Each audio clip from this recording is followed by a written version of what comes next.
බලන්න අපි ඉරිසියා කරනවා නම් කුහකකම් කරනවා නම් මරා ගන්නවා නම් ඇත්තටම විඳවන්නේ කවුද? මං කාගෙන් හරි පරිගන්න හිතන සිතුවිල්ලෙන් පවා විඳවන්නේ කවුද?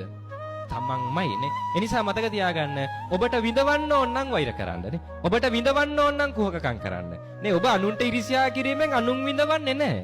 කවුද විඳවන්නේ? තමන් විඳවන්නේ නේ. දැන් හිතන්න අල්ලපු ගෙදර මිනිස්සු එකපාර දිනු වෙනවා. අපි මොකද්ද කියන්නේ?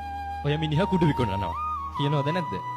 කියනනේ අනිවාර්යෙන් ඔකුන් කුඩු විකුණනවා ඇති. හරිද? හිතන්න ඇත්තටම අල්ලපු ගෙදර මිනිස්සයා කුඩු විකුණනවා. හිතන්න ඇත්තටම විකුණනවා කියලා. දැන් කුඩු විකුණනොත් හැමදාම සතුටින් ඉන්න පුළුවන්ද? බෑ.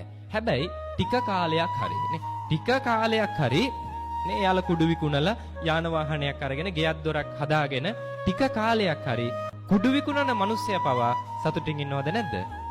ටික කාලයක් හරි සතුටින් ඉඳීනේ නේ. හැබැයි හිතන්න